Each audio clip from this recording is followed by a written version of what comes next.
It was a warm afternoon when Amir, a 12-year-old boy, was walking home from school. He usually took the same route, passing by the park and the quiet street that led to his house. But today, something was different. As he walked past the park, he noticed a little girl sitting on the sidewalk. She was alone, her face buried in her hands, and her small body trembled with quiet sobs. Amir stopped in his tracks. He had never seen the girl before. She looked about 6 or 7 years old. Her bright blonde hair hung in messy waves around her face, and her eyes were red from crying. She had a toy in her hands, but it was broken. The little car she was holding had a missing wheel, and the front part was cracked. Amir could tell it meant a lot to her, but it was now useless. He wasn't sure why, but Amir felt compelled to go over to her. He knew he should be on his way home, but something about the girl's sadness made him want to help. He slowly walked up to her, and she didn't even notice him at first. Amir stood next to her for a moment before speaking softly. "Hey, are you okay?" he asked. The girl looked up quickly, startled by the sudden voice. Her blue eyes were wide, and for a moment, Amir thought she might cry again. But then she looked down at the broken toy in her hands and sniffled. I don't know how it happened," she said, her voice shaking. "It was my favorite toy. I've had it for so long. My mom gave it to me." Amir looked at the toy and saw how badly damaged it was. It was a small red race car, the kind that would zoom across the floor with a push. Now, it barely looked like a toy. The wheel was missing, and the front was completely cracked. Amir could see the little girl's heart was broken. He wasn't sure why, but he had a strong feeling that this was more than just a toy to her. "I can fix it," Amir said without thinking. The girl looked up at him, surprised. "You can." Her voice was full of hope. Amir nodded. He wasn't an expert, but he was good with his hands. He loved to fix things. Whether it was a broken bicycle or a toy that needed some TLC, Amir was always the one to step in. His friends used to call him the fixer because he always seemed to find a way to make things work. "I can fix it," he repeated. "Give me a minute." Amir sat down beside her on the sidewalk. He carefully took the toy from her hands and studied it for a moment. He could tell it would take a little creativity, but he was sure he could do it. He needed something to use for the missing wheel. As he glanced around, he saw a small stick lying nearby. It wasn't much, but with a little imagination, he could make it work. "Stay right here," he said, looking up at the girl. "I'll be right back." The girl nodded, watching Amir curiously as he rushed to a nearby trash can. He found an old bottle cap that had the perfect size. With that, Amir quickly got to work, using the stick to create a makeshift axle for the toy car. The pieces didn't exactly match, but it didn't matter. Amir was focused, and soon, after a few minutes of careful work, the toy car had a new wheel. It wasn't perfect, but it could roll again. Amir handed the toy back to the girl, his heart beating a little faster. He hoped she would like it. "There," he said, with a proud smile. "It's not perfect, but it works. Try it out." The girl's eyes widened in surprise as she looked down at the toy car. She hesitated for a moment, then gently pushed it across the sidewalk.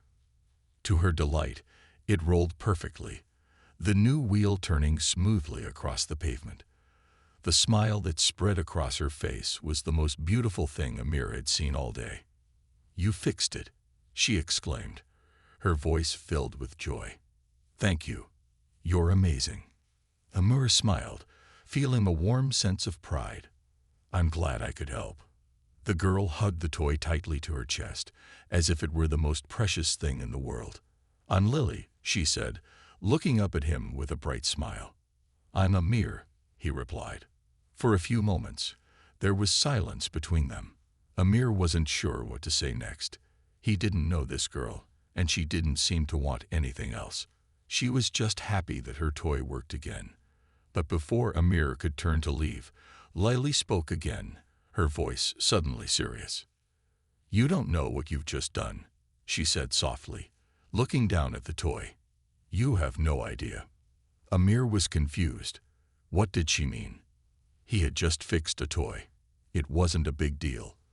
But Lily's words lingered in his mind as she stood up, clutching her toy close to her chest. She didn't say anything more. She just walked away, disappearing down the street. Amir stood there for a moment, feeling a strange sense of unease. Why had Lily said that? What did she mean? Was there something more to this moment than just fixing a toy? He shook his head, trying to forget about it. He still had a long walk home.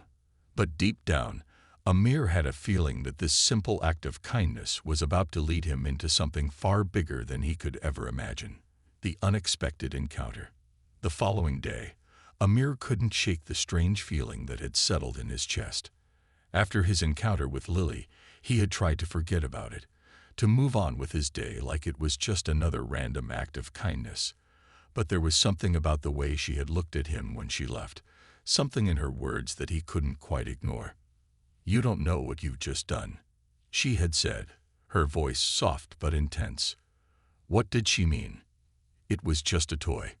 Sure, it was important to Lily, but Amir didn't understand why it felt like he had somehow crossed into a world he didn't belong in. The next afternoon, Amir was walking back home from school when he saw Lily again. This time, she wasn't sitting on the sidewalk crying. Instead, she was standing by the entrance of a small shop, nervously looking up and down the street. Amir hesitated for a moment, unsure if he should approach her. After all, they had just exchanged a few words yesterday. He didn't want to seem like he was pushing for a friendship. But then Lily spotted him. Her face lit up with recognition, and she waved excitedly. Amir, surprised by the sudden greeting, waved back. "Hey, Amir," she called, running up to him. "I've been looking for you." Amir felt a mix of confusion and curiosity. "For me?" he asked, wondering why she would be looking for him. Lily nodded, her expression serious again. "Yes, I have to talk to you. It's important." Amir raised an eyebrow. "What's going on?" Lily glanced around quickly, as if making sure no one else could hear. Then she lowered her voice and took a step closer to Amir. "You need to come with me," she said urgently. "It's about the toy. What you did. It's more than just fixing a broken toy. I need you to help me." Amir's heart began to race. What was she talking about? The toy? How could fixing it lead to something important? His mind was filled with questions, but one look at Lily's face told him this wasn't something trivial. "Help you with what?" Amir asked, his voice a little shakier than he wanted. "I can't explain it all here," Lily said, glancing over her shoulder again. "But I need to show you. Please, come with me. It's about the toy you fixed." Amir wasn't sure what to do. This felt like something straight out of a mystery novel, but something in Lily's eyes told him that this wasn't just a game.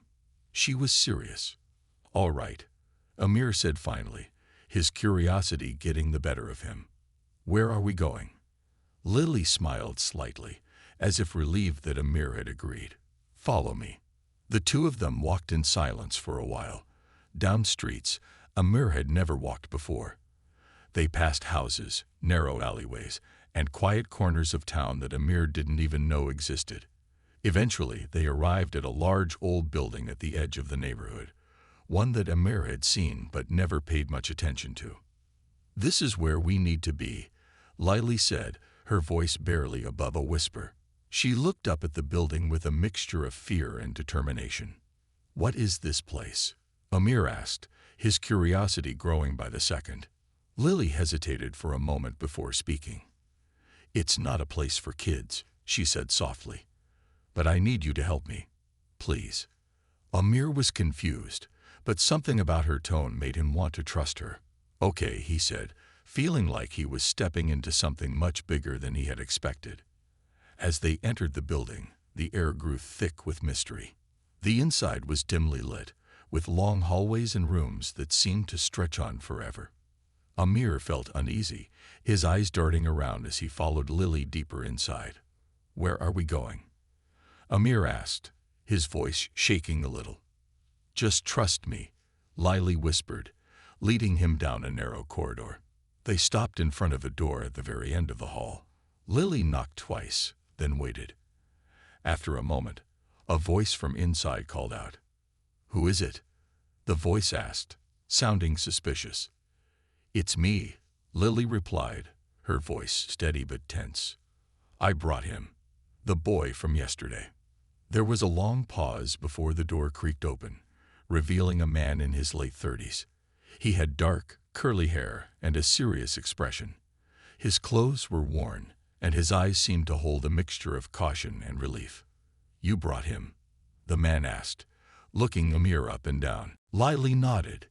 "Yes, he's the one who fixed the toy." The man stepped aside and motioned for Amir to enter. "Come in," he said. "We need to talk." Amir hesitated for just a moment before walking through the door.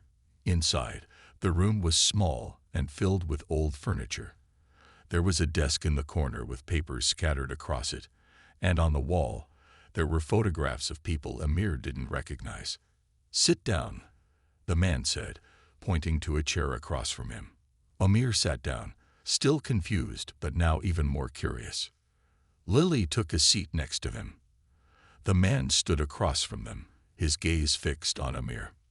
"What you did yesterday," the man began, "wasn't just a simple act of kindness. It was part of something much bigger. And now, we need your help." Amir's heart began to race again. What had he gotten himself into? What was so important about fixing a toy? The man took a deep breath and continued. "The toy you fixed is connected to something dangerous, something that people would do anything to get their hands on. And now you're involved." Amir's mind spun with questions, but he stayed silent, waiting for the man to explain more. Lily turned to Amir, her face serious. "This is bigger than both of us. And now we have no choice but to move forward." Amir had no idea what was coming, but one thing was certain. His life was about to change forever. The secret unveiled. Amir sat still, his eyes darting between Lily and the man. His mind was racing, trying to process what he had just heard. He had always thought of himself as just a normal kid, living a quiet life in his neighborhood, fixing toys, helping out people when he could, and staying out of trouble. But now, he felt like he had been pulled into something way over his head. The man continued to stare at Amir, his gaze intense, as if waiting for him to say something. Amir could feel the weight of the moment pressing down on him. "You said the toy was connected to something dangerous," Amir finally managed to ask. "What do you mean?" "It's just a doll." Lily glanced nervously at the man, then back at Amir. "It's not just a doll, Amir. It's part of something much bigger. A project, a plan, something that people have been trying to control for years." Amir frowned, confused, and a little frightened. "But how does it involve me?" "I just fixed it. That's all. I didn't know it was anything special." The man nodded slowly, as if he had been expecting that reaction. "That's the thing. The toy wasn't just broken. It was deliberately tampered with. There's something inside it, something that's been hidden for a long time. It's a key to something powerful." Lily leaned in closer to Amir, her voice dropping to a whisper. "We didn't know you were the one who would fix it. We didn't know that the person who fixed the toy would be the one who could unlock its secrets." Amir's head spun as he tried to make sense of what they were saying. "Wait, so you're telling me that by fixing the toy, I did something important? But how? I don't even understand what's going on." The man sighed, rubbing his forehead as if he was debating how much to say. "It's complicated, kid. A long time ago, certain people created a series of toys, all of them with special, hidden compartments. Each one contains a different piece of something much larger, something that can change the balance of power, of control." Amir's eyes widened. "What kind of power?" "Not the kind that's easy to explain," the man replied, his voice low and serious. "The kind that can be used for good or for terrible things. But the people who created it had to hide it, spread it out in pieces, Because if the wrong people found it all, it would be dangerous. But it's been found. And now, it's in your hands. Amir sat back in his chair, his stomach twisting into knots. He felt a cold sweat begin to form on the back of his neck. This was no longer about fixing a toy or helping a girl. He was caught up in something far bigger and far more dangerous than he could have ever imagined. "I didn't ask for this," Amir said, his voice shaking. "I just wanted to fix the doll. I didn't know any of this." The man leaned forward, his expression softening. "I know you didn't, but now you're in the middle of it, whether you want to be or not. You need to understand that people will come after you. People who want that toy, who want what it holds inside. And they won't stop until they have it." Amir felt a chill run down his spine. "Who are these people? What do they want with me?" Lily spoke up, her voice urgent.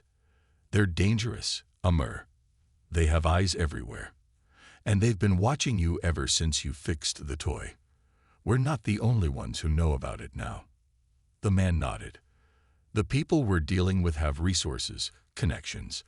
They'll stop at nothing to get the toy back. We need to move quickly before they find out where we are." Amir felt his hands tremble, but he clenched them into fists, trying to steady himself.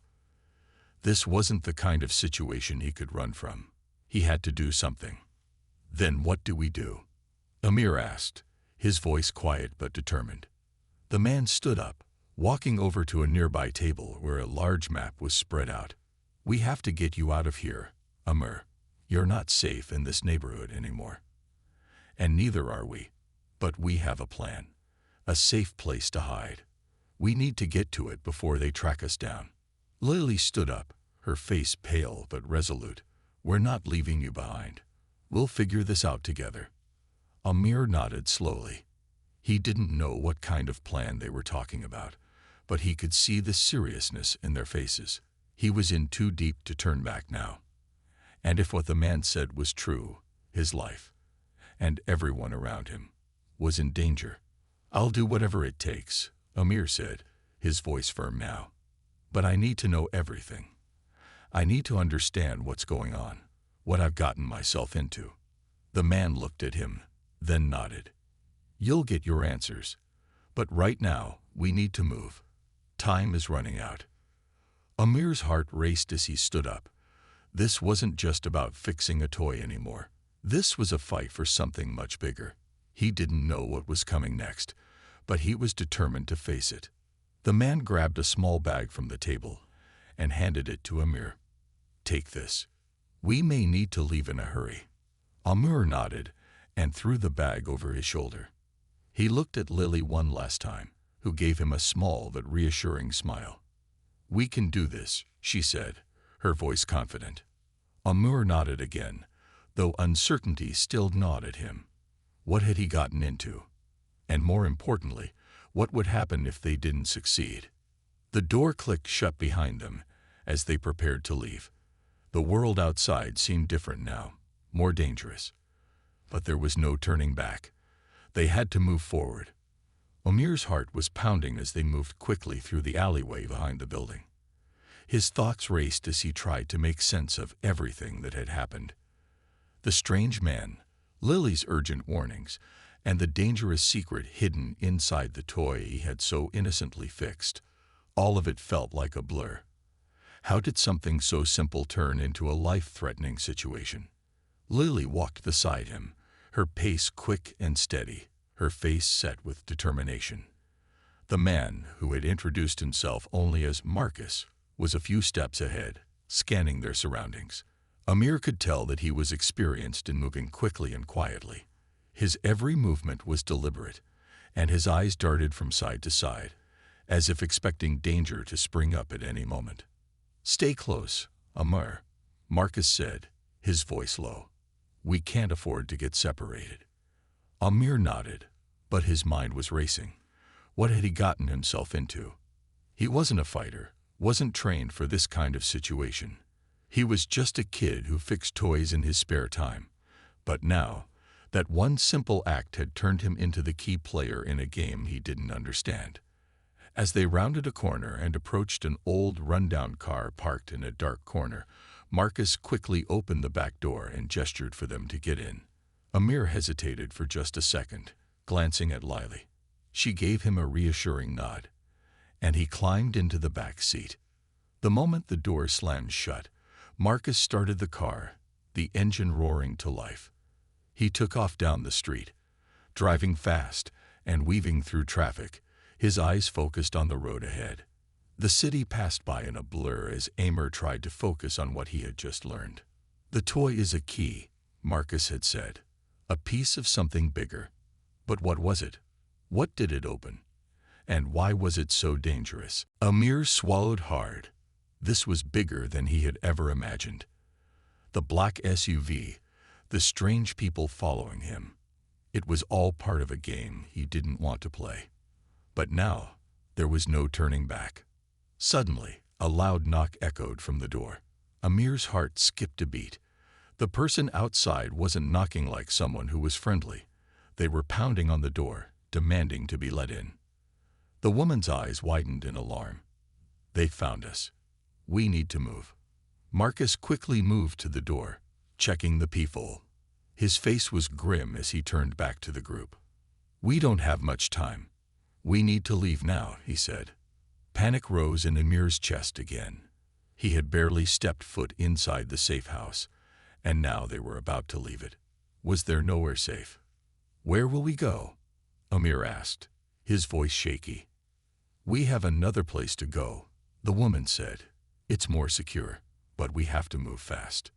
Marcus nodded, motioning for everyone to follow. Let's go. Amir felt a cold knot form in his stomach as he followed the group through the narrow hallway and out into the dark, quiet street. Their next move was critical, but even more so, Amir knew one thing for sure. They were being hunted, and there was no safe place left. Everything was about to change, and there was no turning back. The chase begins. The air was thick with tension as Amir, Lily, Marcus, and the woman, whom they now knew was named Claire, hurried through the shadowed streets. The safe house, once their temporary refuge, was now compromised, and the heavy thud of footsteps behind them only added to their urgency. Someone was coming. And they weren't just walking. They were hunting. Amir's heart pounded in his chest as they turned down a narrow alley, the dimmed streetlights casting long, eerie shadows. His mind was racing. Who were these people? What did they want? And why did the toy matter so much? Stay close, Marcus urged, his voice low but firm. If we stay together, we have a better chance. Lily grasped Amir's hand, her grip tight, as if she too could feel the danger creeping up behind them. Claire led the way, her step sure, though Amir noticed the quick glances she cast over her shoulder. She was keeping watch, constantly alert. They reached an intersection, and Claire made a sharp turn, ducking into another alleyway. This way, she hissed, her voice sharp and full of command. Amir followed without question, his mind still a whirl of confusion. A toy, just a broken toy, had somehow tied him into a high-stakes game he didn't understand. But now, it wasn't just his life at risk. It was Lily's, Marcus's, and even Claire's. They were all tangled up in something far bigger than any of them had imagined. The sound of distant voices reached Amir's ears, and he quickened his pace. They were getting closer. Don't stop, Marcus urged, as they passed through a rusted metal gate and into a rundown courtyard. The place looked abandoned, the buildings covered in layers of peeling paint and graffiti. It wasn't much of a refuge, but at this point, any hiding place was better than none. They paused for a moment, catching their breath. Amir tried to steady himself, but the adrenaline pumping through his veins made it hard to think straight. Claire pulled out her phone and checked the screen. Her eyes darkened as she cursed under her breath. They're already on us. We've got maybe 10 minutes before they find us here. Amir's stomach dropped. 10 minutes. That was barely enough time to figure out their next move, let alone find a way out of this mess. What now? Amir asked, his voice shaky. "We move again," Claire said, her face grim. "We can't stay here long. I have another place to take you, but it's going to be tough getting there. We're not just being followed, we're being hunted." The realization hit Amir like a wave, sweeping over him with an icy chill. He wasn't just running from some random people. He was being chased by a well-organized group that was willing to do anything to get what they wanted. And what they wanted was the toy. "Is there anyone we can trust?" Amir asked, his voice barely more than a whisper. Claire shook her head. "Not right now. Trust is a luxury we can't afford. We move, we stay hidden, and we survive. That's all we can do." Marcus stepped forward, checking the street before them. His expression was hard, his posture tense. "Claire's right, but we need to keep our heads. If they're onto us this fast, they've been watching us for a while. We need to make sure they don't catch on to where we're going." They began to move again, staying close to the shadows, their footsteps barely audible on the cracked pavement. The sounds of distant sirens and chatter faded as they entered another alley, this one darker and even more deserted than the last. The air felt heavier now, as if the world around them had gone silent to make room for the danger that was creeping closer. Amir's mind raced. What was the deal with the toy? How could something so small be so important? And why was everyone acting like it could destroy their lives? The answers seemed to lie somewhere beyond his reach. The more he tried to make sense of it, the more the mystery deepened. But one thing was certain, there was no going back. He had fixed the toy, and now, for better or worse, he was part of whatever game was unfolding. They came to a dead end in the alley. A high brick wall loomed in front of them, and Claire stopped, scanning the area. "This way," she said, motioning to the side. "There's a hidden door. We'll use it to get out of here." Marcus nodded, stepping forward to help her move a pile of crates stacked near the wall. Amir's heart hammered in his chest as they worked quickly to reveal the hidden entrance, a small metal door that barely seemed big enough for them to squeeze through. But before they could move, a sound echoed down the alley, a door slamming open, followed by a voice calling out. There they are. Amir's pulse quickened. The group that had been following them was finally closing in. "We're running out of time," Claire snapped, pushing the door open with force. "Get through, now." Lily was the first to go through, followed by Marcus and Claire. Amir hesitated for only a moment, then followed quickly, pulling the door shut behind him. They were now in a narrow passage, the walls lined with pipes and old electrical wiring. It smelled musty, but at least they were momentarily out of sight. But even in the darkness, Amir couldn't shake the feeling that they were still being watched. "We're not safe yet," Claire muttered. "But we're closer. Just keep moving." As they hurried through the passage, Amir couldn't help but wonder how much longer they could stay one step ahead. The people chasing them had no intention of stopping, and in this game, no one was guaranteed to win. The final confrontation.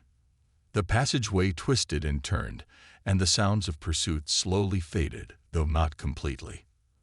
Amir, Lily, Marcus, and Claire kept their pace, quick but quiet, the tension hanging thick in the air.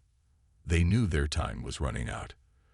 The door they had passed through had been their temporary escape, but there was no illusion of safety now. They had reached the end of the line.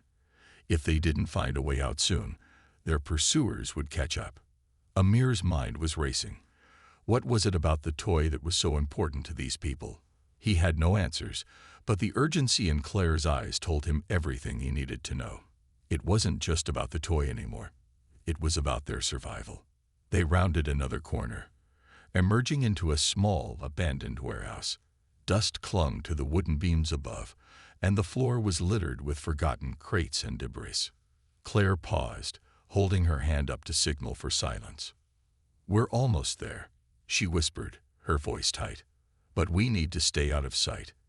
If we can make it through the back door, there's a chance we can get to the car I have waiting." Amir nodded, his heart thumping in his chest. He glanced over at Lily, who was holding his hand tightly, her small fingers trembling. He wanted to promise her everything would be okay, but the truth was, he had no idea what was going to happen next. "Where are they?" Marcus asked quietly, his eyes scanning the room. "We haven't seen them for a while. Maybe they lost us." Claire shook her head. "They're still out there. They've been watching us for longer than we've known. They won't give up this easily." Amir swallowed hard. The weight of Claire's words settled on his shoulders. They were being hunted by professionals, people who wouldn't stop until they got what they wanted. Suddenly, the sound of footsteps echoed from the entrance to the warehouse. Amir froze, his heart leaping into his throat. They had found them. "Move," Claire hissed, darting toward a door at the far side of the room. The others followed quickly, but just as they reached the door, a figure stepped into the warehouse, blocking their escape. It was a man, tall, dressed in dark clothes, his face obscured by a black mask. He was holding something in his hand, something that gleamed in the dim light. A gun. "I don't want to hurt you," the man said in a low, cold voice. "But you're not leaving here with that toy." Amir's stomach sank. There was no negotiation. These people meant business. "Get back," Marcus shouted, stepping in front of Amir and Lily. He raised his arms in a defensive stance, ready to protect them at all costs. Claire didn't hesitate. She moved quickly, her eyes sharp. She had clearly dealt with people like this before. In a swift, fluid motion, she reached for a gun tucked into her jacket. It was the first time Amir had seen her carry one, but in that moment, he understood why she had to. "Put the gun down," Claire said, her voice steady but filled with authority. "You're not going to get what you want. None of us are." The man didn't flinch. "I don't think you understand the situation," he said, his tone almost amused. "We have everything we need. We have you. And we have the toy. You're just a step away from being disposed of." Claire's grip tightened on the gun. Not today. In a split second, the man lunged forward, but Claire was quicker. With practiced precision, she fired. The shot echoed through the warehouse, a loud crack that rang in Amir's ears. The man staggered back, clutching his shoulder. He dropped the gun and fell to his knees. The fight had gone out of him. "Go," Claire shouted, motioning to the door. "Now, before more of them get here." Amir didn't need any more prompting. He grabbed Lily's hand and pulled her toward the exit. Marcus followed close behind, glancing over his shoulder. Claire took up the rear, her gun still raised in case of any other threats. They burst through the door, and Amir found himself outside, gasping for air. The streets were empty, but it didn't feel safe. He knew they couldn't stay here for long.